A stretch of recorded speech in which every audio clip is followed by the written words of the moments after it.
warahmatullahi wabarakatuh. Baik, kami dari kelompok 7 kelas 1A Pendidikan Matematika akan sedikit menjelaskan mengenai materi Pancasila sebagai dasar nilai. Nah, berhubungan dengan materi tersebut, kami mengangkat ide pokok yakni Pancasila sebagai dasar nilai pengembangan ilmu. Di sini kami menyajikan 5 poin. Poin yang pertama yaitu konsep Pancasila sebagai dasar nilai pengembangan ilmu. Poin yang kedua, kenapa sih Pancasila itu sebagai dasar pengembangan ilmu? Nah, poin yang ketiganya itu kita menggali sumber historis, sosiologis, politis dari Pancasila sebagai dasar pengembangan ilmu tersebut.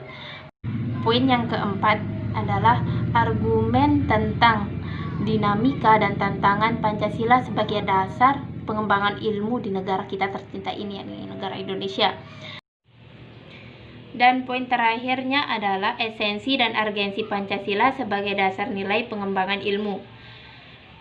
Agar diketahui oleh teman-teman saja, di sini tidak hanya menyajikan materi saja teman-teman, di sini ada kasus yang terkait dengan materi kami, terus ada metode penyelesaiannya dan juga ada gap analisisnya. Baiklah, poin-poin yang sudah saya sebutkan tadi akan dijelaskan oleh teman-teman kami. Baiklah teman-teman, mengenai materi kami, yakni Pancasila sebagai dasar nilai pengembangan ilmu. Sama-sama kita ketahui bahwa Pancasila merupakan ideologi negara kita tercinta ini, yakni negara Indonesia. Pancasila merupakan kristalisasi dari nilai-nilai budaya, nilai-nilai agama yang ada di Indonesia.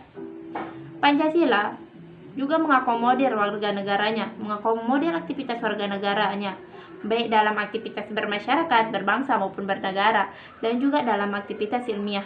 Baiklah teman-teman, sebagaimana yang telah saya katakan tadi, bahwa Pancasila juga mengakomodir ilmu ilmiah. Perumusan Pancasila sebagai paradigma ilmu dalam kegiatan ilmiah merupakan sifat yang niscaya, karena apa jika tidak, maka akan terjadi sekularisme dalam bangsa tersebut. Di negara kita tercinta ini, Indonesia, memiliki nilai-nilai budaya dan nilai-nilai religius yang begitu sangat kuat sejak dulu.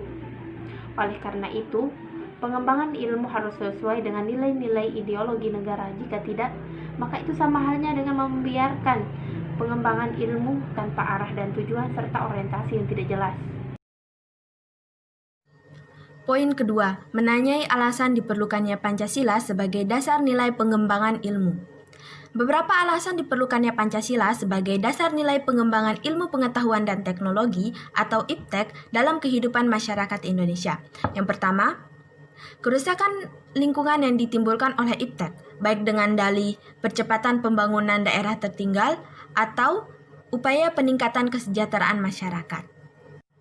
Yang kedua, penggunaan benda-benda teknologi yang mengganti peran-peran nilai luhur, contohnya seperti penggunaan gadget yang berlebihan menghilangkan nilai kebersamaan atau sosialisme. Yang ketiga, nilai-nilai kearifan lokal yang menjadi simbol di berbagai daerah telah tergantikan dengan gaya hidup global. Contohnya, gotong royong yang digantikan dengan sifat individualis, musyawarah untuk mufakat digantikan dengan voting, dan solidaritas sosial yang digantikan dengan semangat individualistis. Poin ketiga, menggali sumber historis, sosiologis, dan politis tentang Pancasila sebagai dasar nilai pengembangan ilmu di Indonesia. Yang pertama, sumber historis Pancasila sebagai dasar nilai pengembangan ilmu di Indonesia.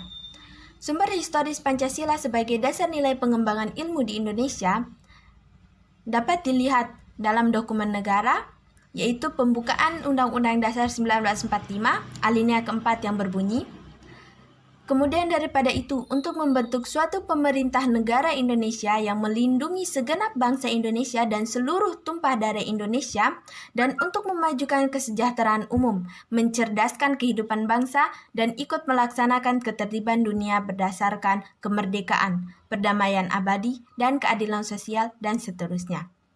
Nah, kata mencerdaskan kehidupan bangsa inilah yang mengacu pada pengembangan IPTEK.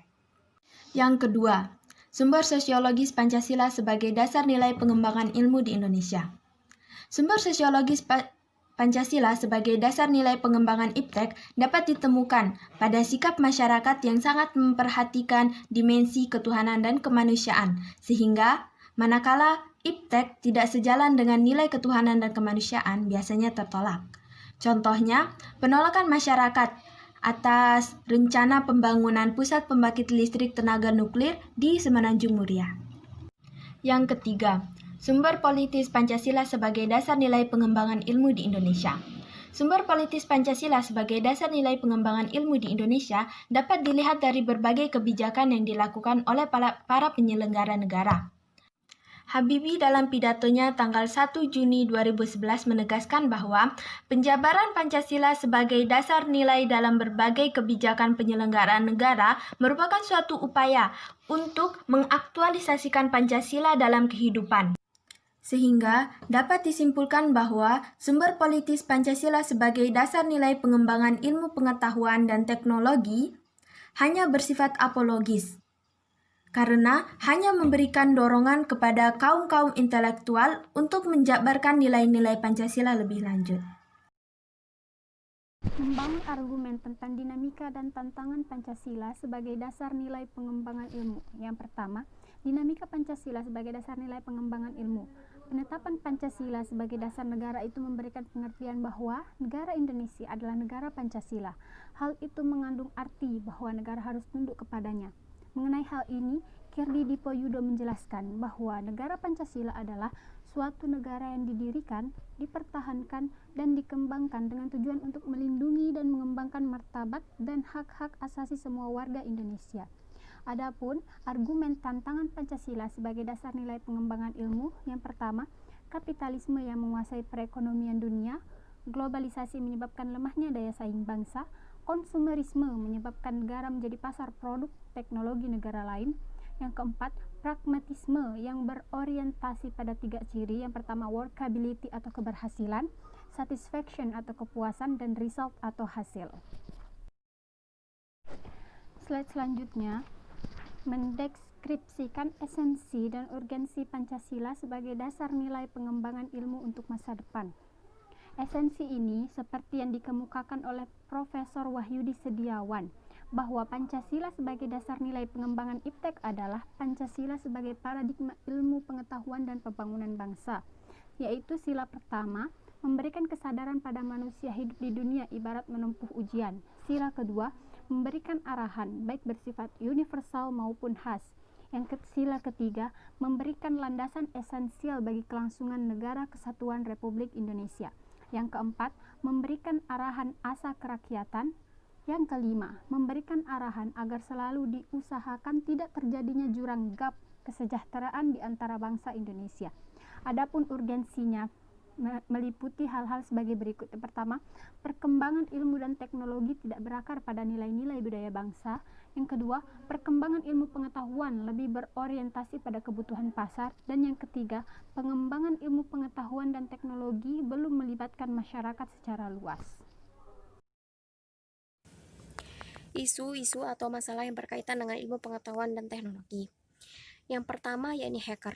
Kasus hacker lumrah kita dengar, baik di Indonesia maupun di luar negeri.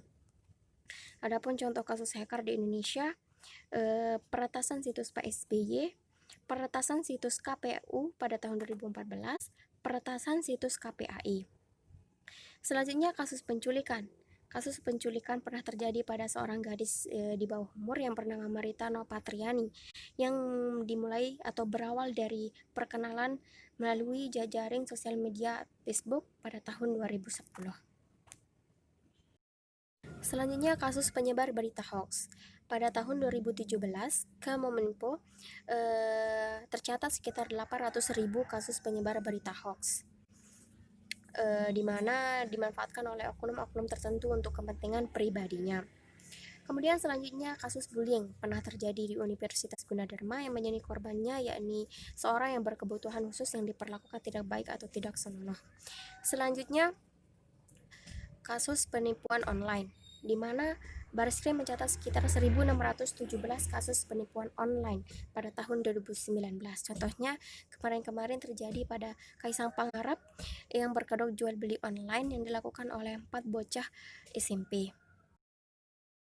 Selanjutnya, di sini isu yang kami angkat yakni banyak anak kecanduan gadget. Gadget pada saat ini merupakan suatu yang tidak dapat terpisahkan dari aktivitas kita sehari-hari. Oleh karena itu, tidak heran jika anak-anak pada saat ini sudah kecanduan akan gadget. Adapun kondisi saat ini atau kenyataan, seiring berkembangannya zaman, teknologi pun semakin maju. Bukan hanya pada kalangan remaja saja yang menjadi kecanduan akibat gadget, melainkan anak-anak pun sekarang sudah mulai kecanduan akan gadget. Ditambah lagi pada masa pandemi sekarang ini, anak-anak diharuskan untuk mengikuti pembelajaran melalui sistem daring. Oleh karena itu, anak-anak diharuskan untuk bisa mengoperasikan laptop, komputer, HP atau gadget lainnya. Namun tanpa disadari, dengan kita memberikan kebebasan kepada anak-anak untuk menggunakan gadget, mereka malah dapat menyalahgunakan gadget seperti bermain game, nonton YouTube yang konten yang tidak baik dan lain sebagainya. Kondisi seharusnya atau harapan, dimana dengan era globalisasi ini kita memang harus aktif dalam mengikuti perkembangan zaman. Namun tidak sampai kita melupakan budaya lokal kita tersendiri yang terpengaruh dengan budaya asing, dengan tontonan yang berbau asing. Dimana pada saat ini anak membutuhkan pendidikan yang sewajarnya.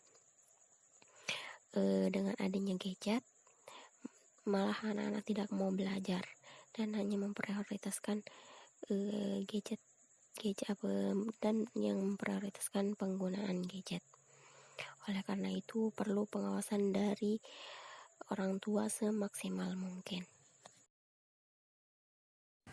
Solusi.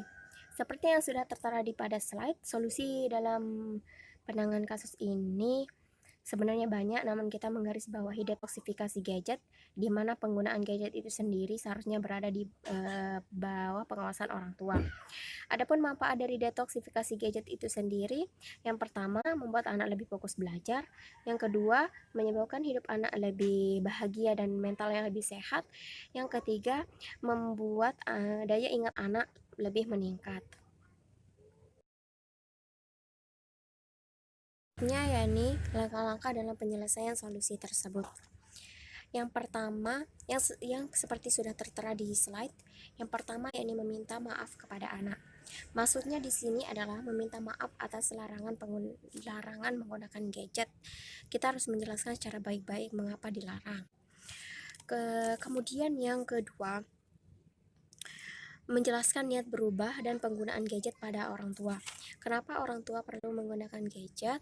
Kita harus menjelaskan secara baik-baik kepada anak. Selanjutnya, yang ketiga, memberikan penjelasan kepada anak tentang efek tidak baik interaksi dengan gadget. Di mana jika terlalu sering menggunakan gadget dapat merusak mata, dan itu perlu kita jelaskan kepada anak sebagai pengetahuan.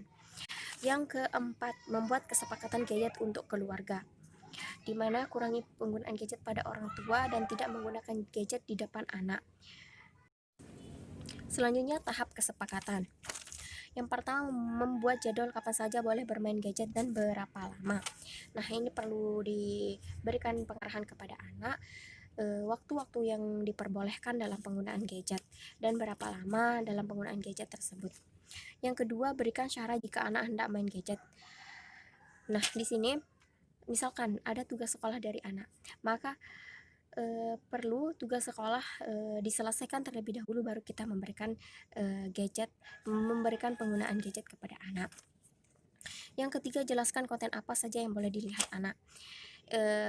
Menjelaskan secara baik-baik konten apa dan mana konten yang baik. Kita arahkan anak dan kita memberikan pengawasan. Selanjutnya, sepakati jika anak menggunakan gadget harus didampingi orang tua. Apabila si anak ingin menggunakan gadget itu, maka orang tua harus berada di sampingnya dan melihat apa saja yang atau konten apa saja yang dilihat anak, dan jika itu tidak baik maka larang dan beri nasihat secara baik-baik. Yang selanjutnya yang ditetapkan konsekuensi yang berkesinambungan jika melanggar kesepakatan. Nah, sepakati jika melanggar aturan-aturan tersebut, maka akan diberikan hukuman seperti apa yang selayaknya.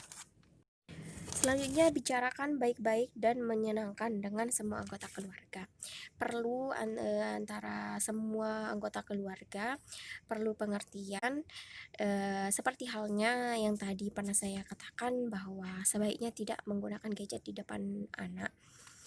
Dan itu pun perlu diperingatkan kepada bukan hanya orang tua, baik itu intinya semua yang ada di dalam rumah, baik itu kakak ataupun yang lain-lainnya. Selanjutnya, briefing dan roleplay. Briefing ya, berdiskusi akan hal tersebut. Selanjutnya yang terakhir, tulis kesepakatan dan tempelkan di dinding yang mudah terlihat semua anggota keluarga. Ini juga perlu dilakukan untuk menempelkan aturan-aturan tersebut di dinding, dimana sebagai pengingat jika suatu waktu lupa akan aturan-aturan tersebut. Mungkin hanya ini langkah-langkah yang dapat dilakukan dalam menangani kasus kecanduan akan gadget.